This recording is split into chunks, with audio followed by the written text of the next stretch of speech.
All right, so I've been listening back to a couple of opening tracks to double check. You know, you make these lists and you want to be sure that you did it right.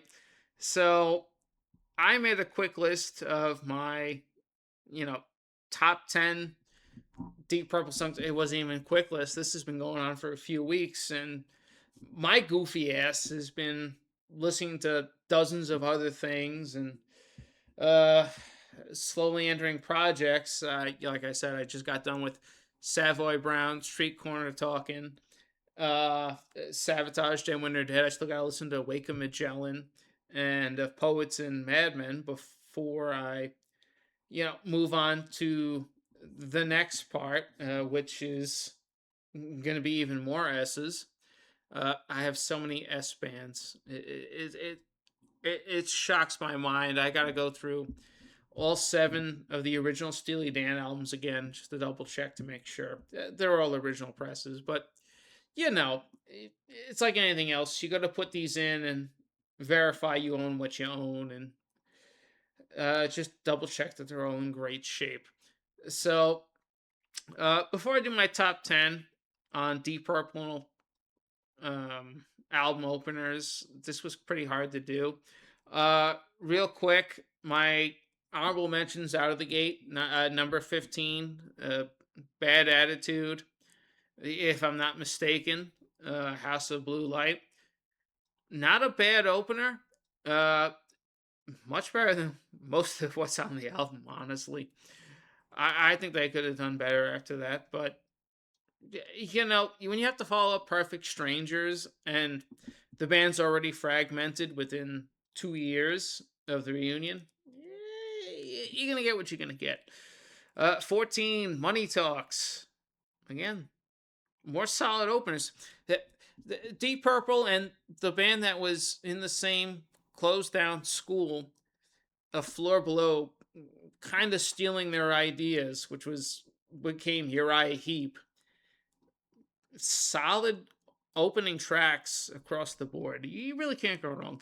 Uh, 13, The Battle Rages on. Now, I'm pretty sure this was mostly written by Jolyn Turner uh, after the Slave and Masters album. And when Ian Gillan came back, they didn't change uh, the tuning on the songs. So Ian spends the whole album and the tour doing that weird shooting thing, hey, thing across the board. But the title track, the Battle Rage, it's just dark. It's menacing. You can almost feel the tension between him and Blackmore. Just him coming back within 3 years through the whole thing, and I do love the lyrics. It just the uh, existential oppression behind it and going through life in general. So that's my number 13. My number 12, this one took a while, but I went with Listen, Look, Read On. Read from the book of Tylesian. This is my original copy from Tetragrammaton Records, 1968, or yeah, 68.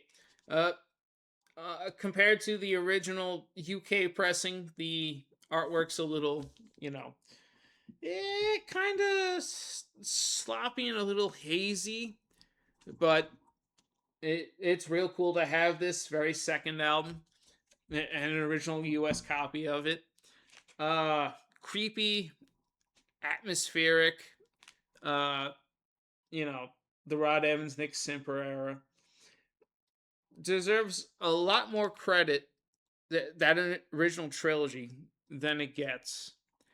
And this is an album that also has a copy of copy cover of Kentucky Woman, Anthem, another amazing cover of River Deep Mountain High. For you Ike and Tina Turner fans, and the original single artwork from Ike and Tina was done by Dennis Hopper. Heineken. Fuck that shit. Pabst Blue Ribbon. Yeah. So I went with the opening track of Book of Ty Elysian as my number 12. Number 11, the Tommy Bolin led Coming Home. Oh my God. Such a steamroller of a track from Come Taste the Band. 1976. Kind of an uneven album, but honestly, as fucked up as Bolin was and the band was splintering, that's a really good album, guys. I think it, if it hasn't gotten reevaluation in the last 5 years, and it largely has, cool. It's about fucking time. That one, and any of the live bootlegs, especially Long Beach Arena, which was released as the official series, live series or overseas series. Uh, those deserve your attention because Bolin wasn't on every single night. He was really out of it most of the time. But for ones like Long Beach, when he's just on fire, just totally aware, oh, that lineup could have been unstoppable. Unfortunately, it wasn't to be, and Glenn Hughes was already in his stages of being way out there. But some of those shows, man, yeah, those hooks. Bolin had so much further potential, and it's well documented. It's a shame it didn't keep going. But those are my honorable mentions. My number 10 is the studio album debut of a Mr. Steve Morse, who would be with the band until 2023. This is off Perpendicular, and it's called Vavoom! Ted the Mechanic. Oh my God. Just the firepower, the statement of intent with Steve Morse coming into the band in 94 and then on the 95 album. Yes, you had Satriani for that 3-week run in 93 after Richie left, which is on the Bootleg Japan 93 shows. I would hope to get a copy of. But when you play back Perpendicular, that has to be overall one of their greatest comeback albums ever done. Or at least, if it's not a comeback, it's just the statement of intent, the sign of a new era.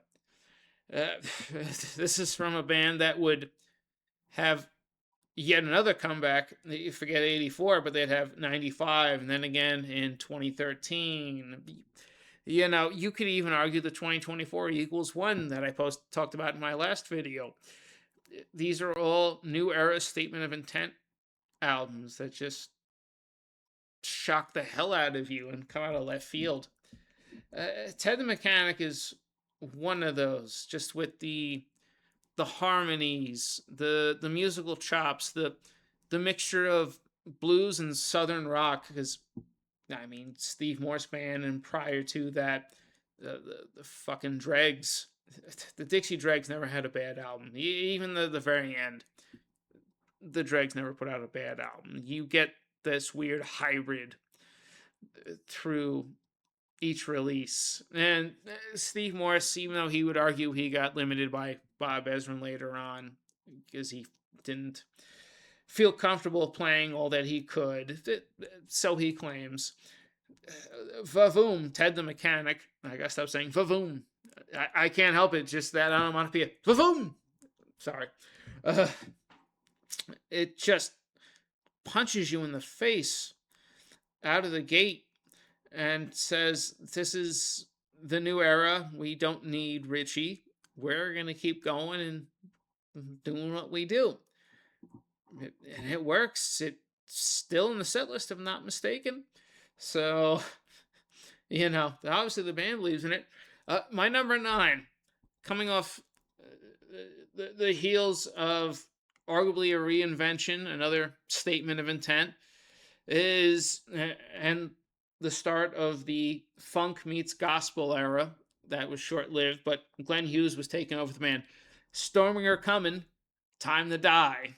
Oh man, this track, you, you can even argue there's a little bit of a disco influence on the whole Stormbringer album.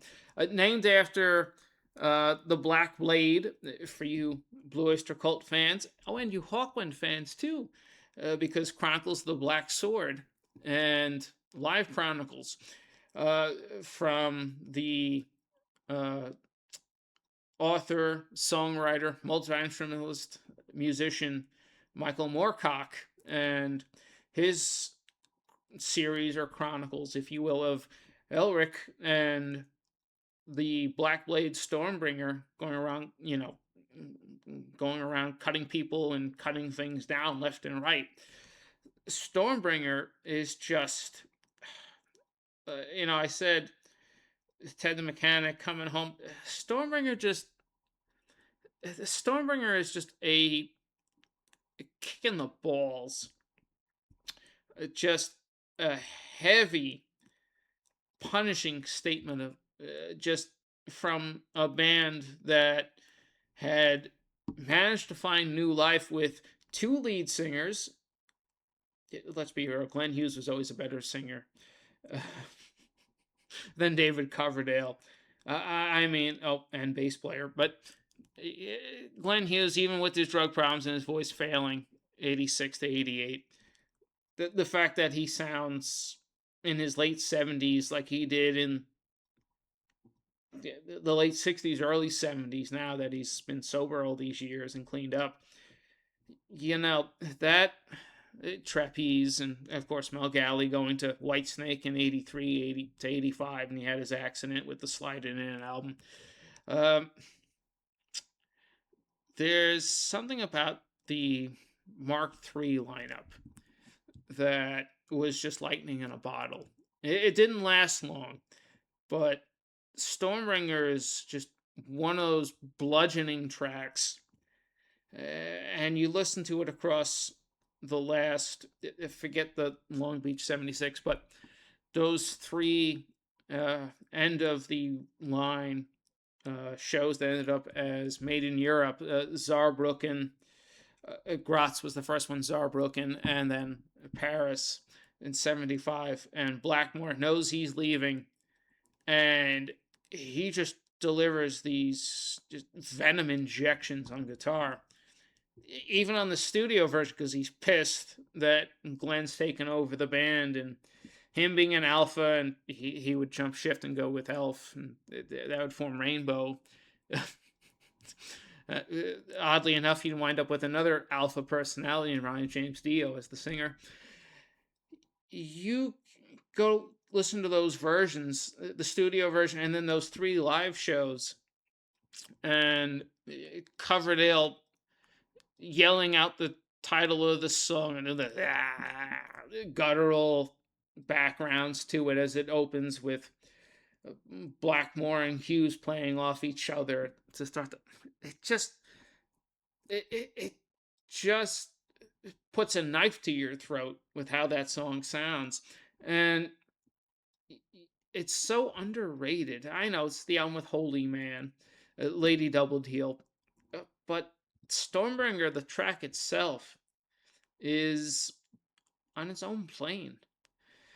It deserves the whole album itself, but just the track itself deserves far more credit, and I think it's starting to get it too. It's like Coming Home, where people look at it and go, "Oh, okay, no, this is a lot more menacing and hulking than we give it we give it credit for." So moving on, I'm rambling too much. My number 8 is, you could argue, the second, third. We'll go with third. This is the comeback of 2013, a simple song from Now What? From the album that totally blows away 13 from Black Sabbath, and people got mad at the Revolver Golden God Awards. Even Scott Ian was like, Deep Purple, how did this beat Black Sabbath? Because it's a better overall album. Because the Black Sabbath album is shite in comparison. I mean, the last great Black Sabbath album was The Devil You Know. Oh, I'm sorry, Heaven and Hell, The Devil You Know. That 13 album was just retreaded fucking bullshit, and it gets boring, and there's three versions of it, and you never get the full tracks. Unless you get the end fucking EP that was only sold live, but I have the knockoff version of that, and I have the Best Buy edition. I'm getting off track. Sorry, it's just one of those things. When I look at people defending albums, I go, "You're only saying that because Ozzy was singing. It's not a better album by any stretch of the imagination. It's pretty dull and lukewarm." But now what from Deep Purple? Man, simple song with the slow, eventually mid-tempo build. Ian trying to be as operatic as he can at the beginning at his age, and still showing that he had the chops.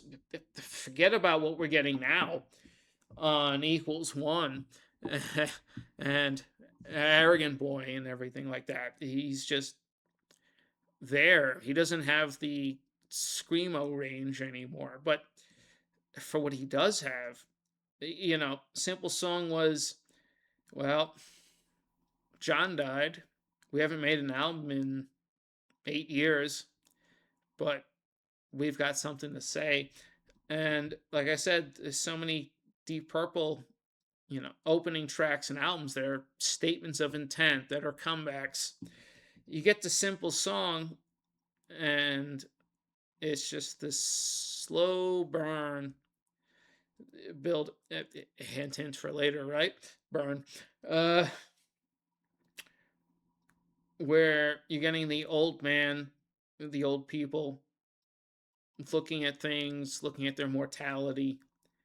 And then it kicks into high gear with Don Airy and Steve Morse just trading licks with Roger Glover underneath.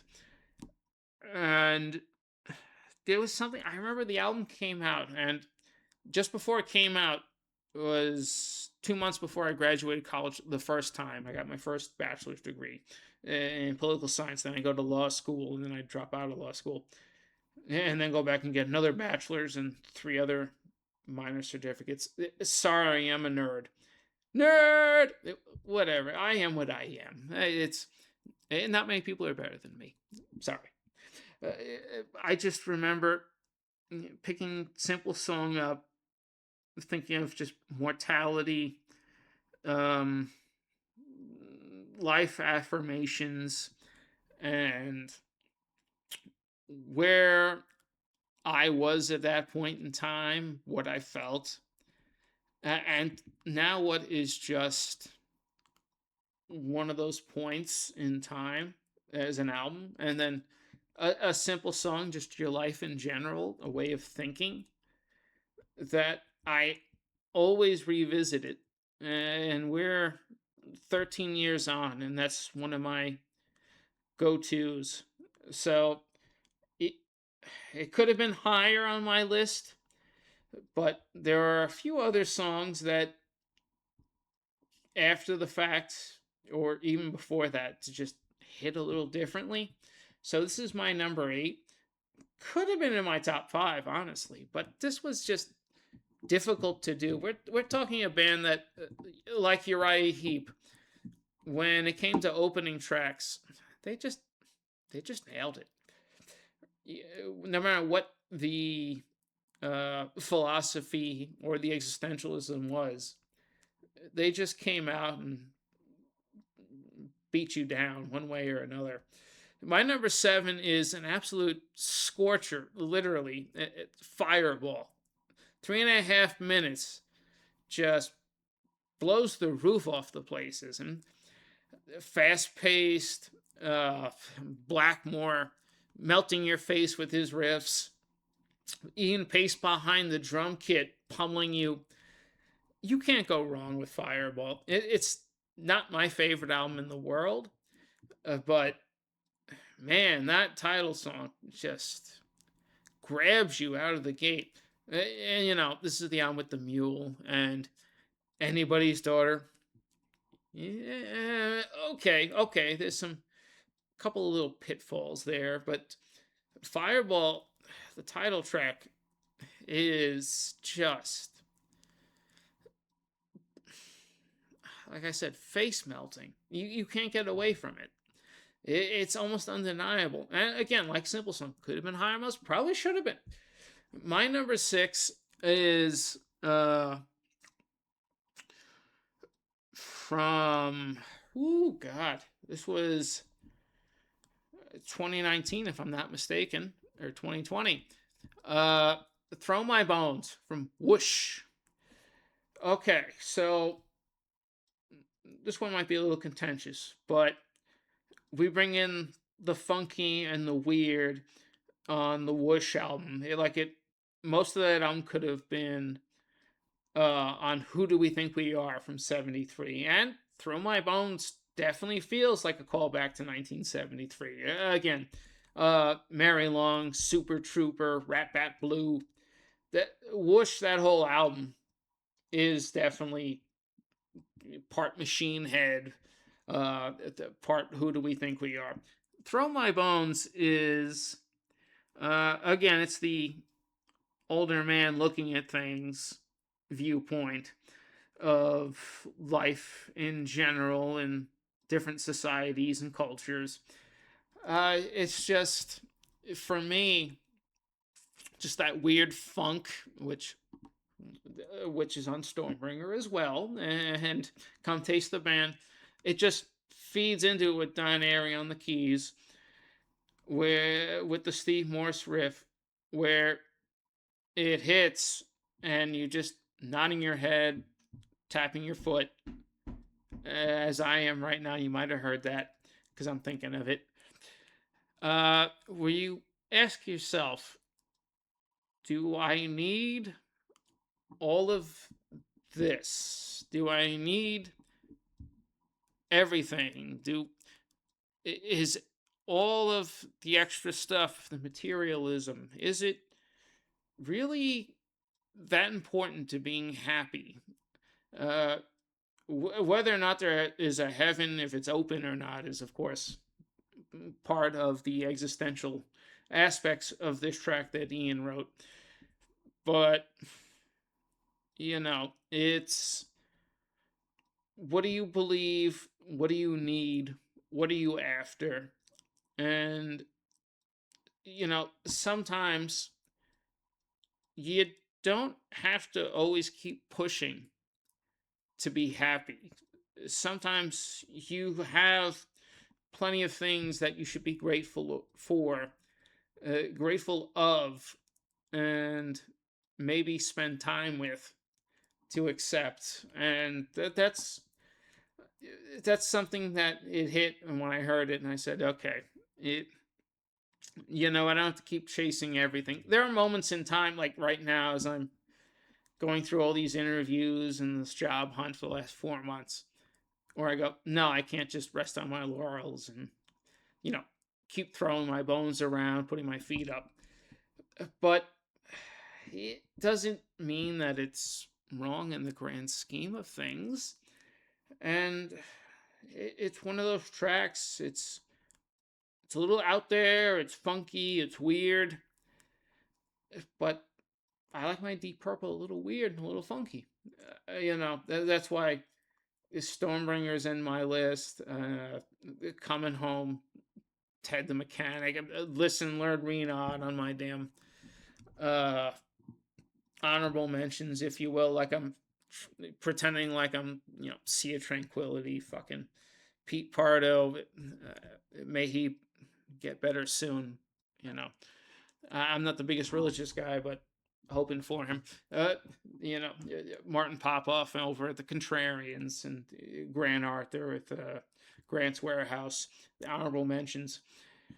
It's one of those tracks that I just go back to quite a bit, and once it starts, I always replay it 8-9 times. I can't help it. I like Throw My Bones. It's kind of the groove I sailed into for a few years there before I got fired. My own damn fault. My number 5. Somehow I talk so long. Number 5. Time for Bedlam. Okay, I am really picking from the Bob Ezrin produced albums. And that's probably going to that's shocking a lot of people, as if a lot of people are going to see this at this point in the game. But you never know in the next year or so if I get my ass out there and start posting on Twitter and Instagram and things like that. But Time for Bedlam, um, that deals with, in my own sense of, I have an idea or I have these broader viewpoints of looking at things and how our politics, our society, our personalities clashing with people, how it plays out long term. And maybe it's because I'm a political science major and a law school dropout. Um, Maybe it's all the philosophy, but ultimately, 99% of the time, yeah, that much. Long term wise, I'm right in the end. You can demonize me, you could put me down, but I'm going to be vindicated, and yes, I will see you in fucking hell. So, Time for Bedlam. I was right in the end. I told you so, bitches, is a high on my list for that reason, because that's just the way my life has turned, the way my rationale and my broader view of things, not even, and they're not rose colored glasses. Obviously, they were rose colored fucking glasses or red lenses to go with Rush. I'd be all happy and no. I see the bullshit. I was taught well. I studied well. The reality of things, uh, good, bad, the Twilight Zone gray area, the hypocrisy, even my own hypocrisy. It happens sometimes because there's levels of good and bad, right and wrong. So, Time for Bedlam just hits in a different way than most. And that brings me to number 4. Finally, Jesus Christ, I've argued this so long. Knocking at Your Back Door. Oh, this could have been my number 1 at times. How each band member slowly reintroduces themselves in the beginning. You know, with John Lord on the synths and Hammond organ. Dun, dun, dun, dun, dun, dun. Roger Glover coming in the bass. Dun, dun, dun, dun, dun, dun, dun, dun, dun, dun. Oh, God. Ian Pace coming in on the drum kit, and Richie. And then finally the MC himself, Ian Gillan.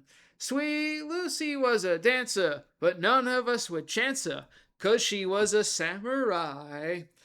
She manipulated shadows beyond her fingertips. None of us would reach that high. So, shut up, Tony. You can't fucking sing. Uh, well, yeah, I mean, arguably neither can Nurgle from Behemoth. That's the running gag of the Me and That Man videos. But, you know, there's something about knocking at your back door, again, the statement of intent, the first comeback, proper comeback in '84, the reunion of Mark II. That is just, that is a classic. You can escape that track.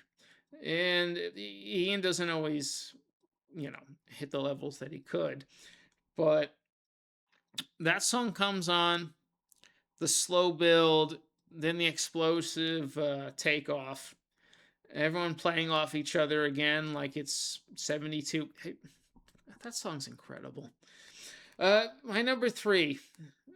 Sorry, I'm at the half hour mark and I'm taking fucking forever to go through this. My number 3 is objectively the greatest Deep Purple opener of all time, but it's not my favorite. That's Highway Star. Do I really need to explain this one? Come on, people.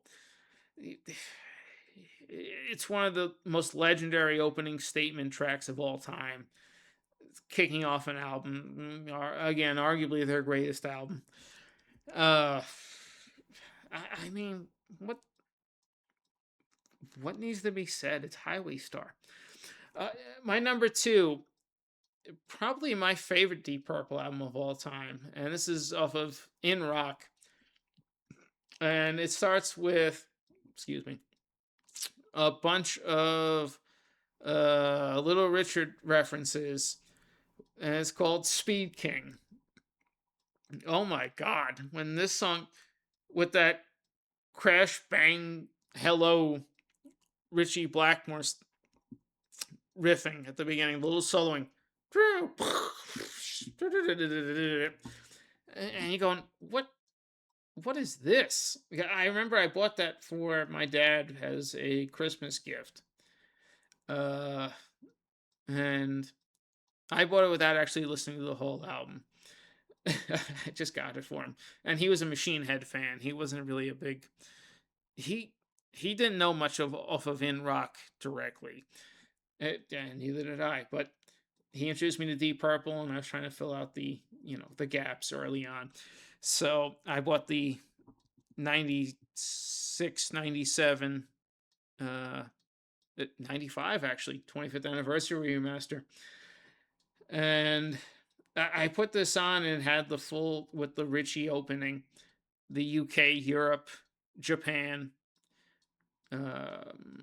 track, not the US cut edit where it just starts off. And I just remember I put this on for the first time to hear it, and I just thought, what? And I'm a Highway Star knocking at your back door guy first, and I just heard this and said, what? What is this?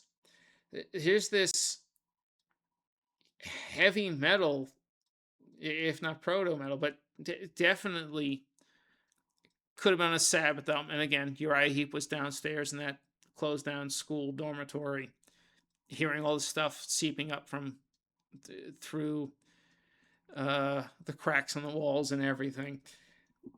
Here's just this rapid fire, face melting rock and roll heavy metal. It's just blistering track. Again, statement of intent. Well, I'm a speed king, and you're going, what is this? This is not the Highway Star I know. This is not later Fireball. This is on a whole nother level of just smacking around. This is the Speed King is like Richie pulled the guitar off around from his neck and off his shoulder and just started beating you over the head with it. Gillan screaming up a storm. It was a sign of a new era, and for me and my listening habits, I just remember hitting play on that CD and thinking, "Holy shit! What? This is not." This was 2010, by the way. This is not the Deep Purple I know at this stage. What? Who are these guys?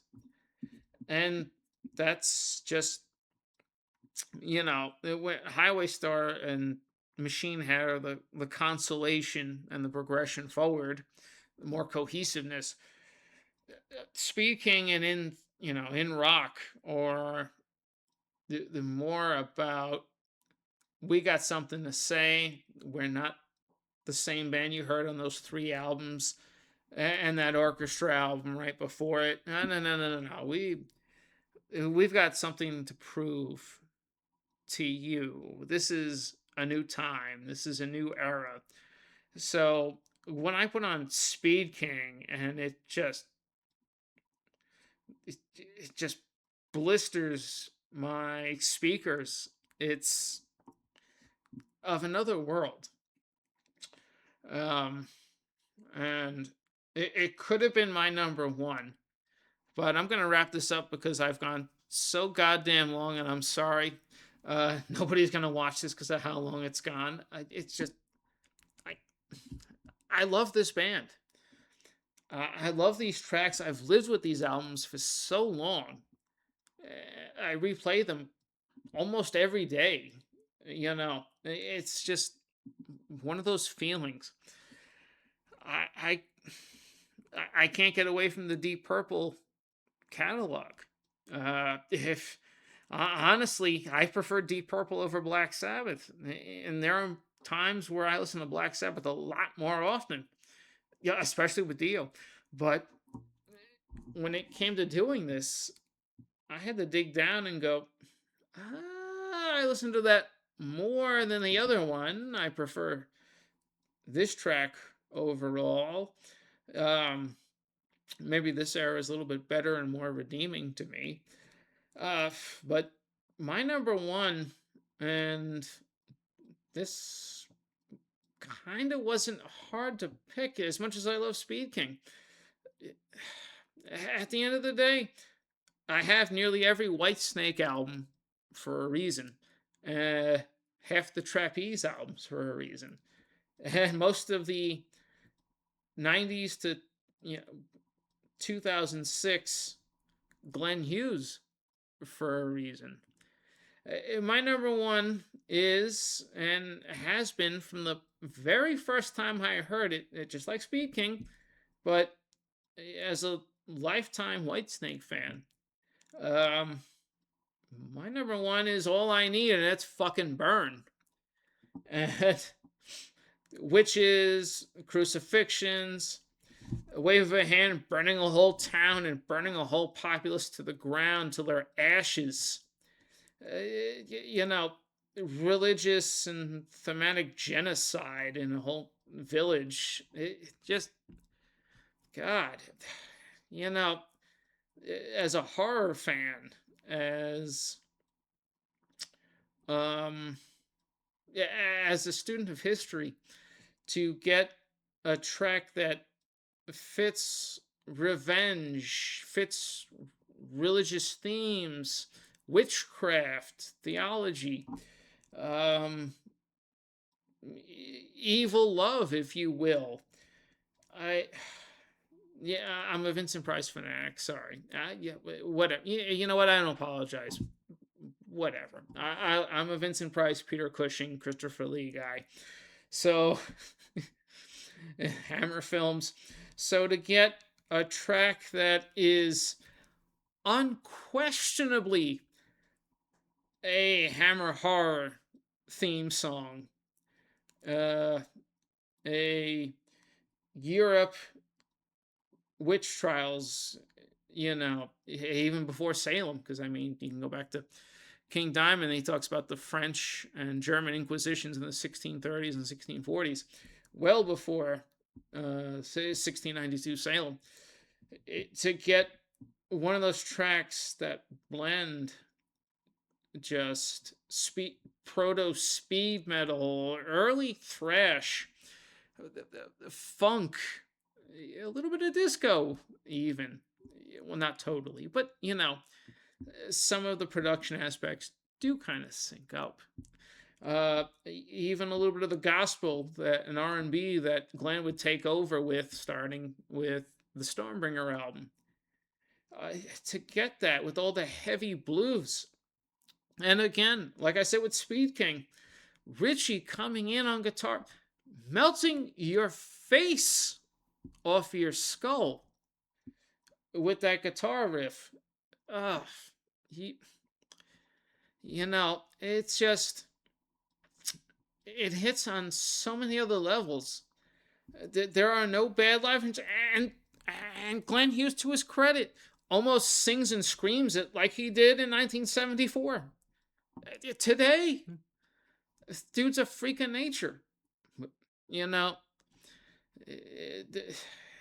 I wish David still had his voice that he could sing it like that. I mean, after he had the sinus surgery in '84 and he suddenly unlocked the ability to sing like Robert Plant, high notes, and lost his bluesy voice for the most part. Burn is just the epitome of a perfect statement. Yeah, and you could say my top four: Burn, Speed King, Highway Star, Knocking at Your Back Door. They're all perfect statements for different eras at different moments for different reasons. But Burn is just, God, with the dual vocals, the competing vocals, is just on another plane of existence. And really, I struggle with this. I've had this list brewing for like a month, while I've been doing other shit. And you could tell I've been brewing it for a month because I've been talking, rambling, ranting for 40 minutes when I should keep it at 10 minutes because ain't nobody going to listen to this whole thing. And I get that. But this is how I feel about these tracks. This is how I feel about this band as ancient, uh, you know, yeah, as old and still going with one original founding member, Ian Pace, on the drum kit. To this day, I mean, Glenn Hughes is still freaking going. Occasionally now he does live shows. If push comes to shove with the Dead Daisies, you, you can't hold down Deep Purple, and they have such a range, such a broad, long-standing catalog, and still growing because there's a new one coming out in July. That you could pick any era, almost any reason for your rationale, because this band doesn't do terrible openers. It comes down to, what do you like? What are your interests? What are your uh, guitar and genre styles? Uh, how do you want Steve Morse to play? How do you like Blackmore to play? Yeah, yeah. Do you like the fact that Simon McBride in his 40s sounds like 71 to 73, 76 Richie Blackmore? Because he does. He does. There's no escaping it. Steve Morse can play a lot like Richie Blackmore, but he has that southern rock and blues aspect to it, but it's still loose and wild. Uh, you know, so how do you like your Deep Purple? How do you like your rock? How do you like your proto heavy metal, if not full blown metal at times? That's, again, your funk. That's what Deep Purple is, and somehow continues to be. Even with slow burn tracks like A Simple Song, it still packs a wallop to the psyche. And it killed me making this list and trying to cut it down. What am I? I could easily make a top 20 if I wanted to keep going. there's, there's not a bad opening track on the Deep Purple catalog whatsoever. It's just different eras, different time periods, and what are you into? And some days I would put Speaking as my number one, but largely I could even sit here and go Highway Star because you get the Blackmore and the Pace rhythm going at that beginning that makes you smack your steering wheel, and you can't help yourself. It's an anthem. It's classic. It's two entire freaking movements of music. They're genre defining. They're culturally defining. Speaking is just, Speaking and Burn are, I like my more up tempo, uh, raucous,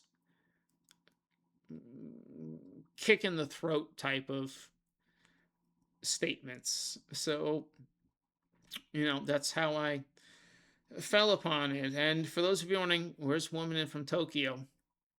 I I respect it. I love it. When I put on Who Do We Think We Are? There, after the first play, I skip it.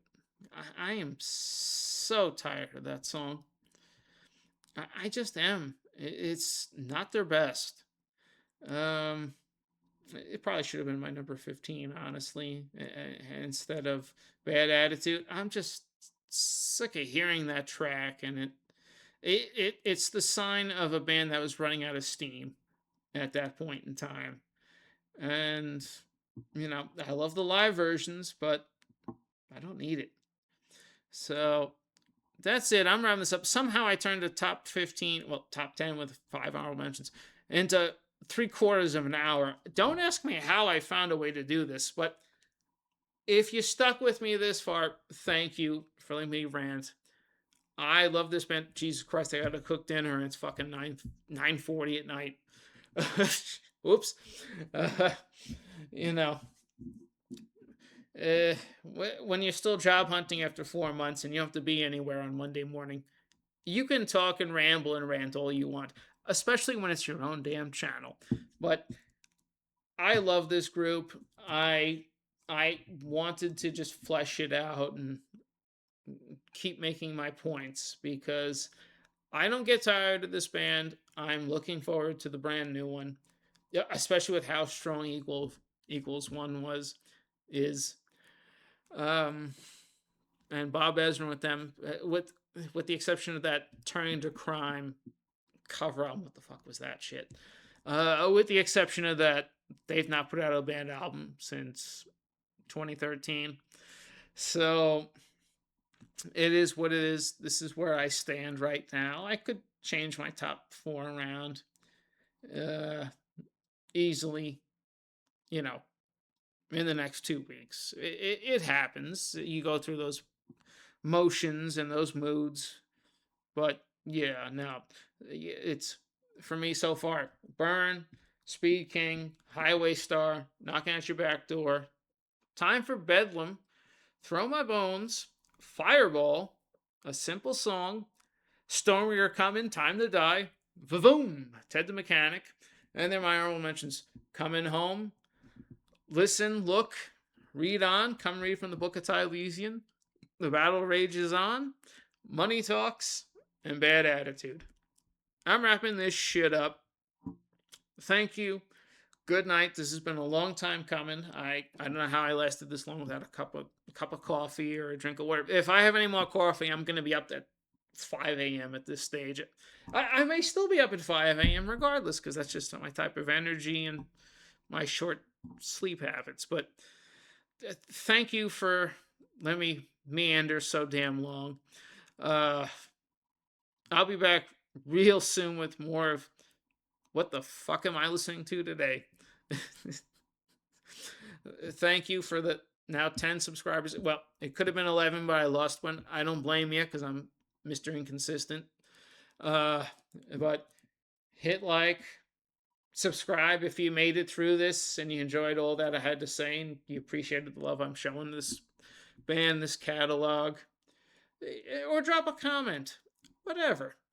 It all helps. And I'm going to start posting this on my other social media channels because I got to grow this fucking channel. You know, I put too much effort and stuff into this to just, when I do, to just let it sit idle like this. And have a good night, folks. I said I'd stop doing it, and then I brought it back on the last one. But see you in hell, my friends. We're already there. We're going to keep being there, especially if we go to a cashless society and we have everything being tracked. But whatever. I couldn't leave it without a political note. It is what it is. Sorry, I have the education in it, so I'm going to keep doing what I do. And I'm going to keep teaching your children and grandchildren. Have a good night.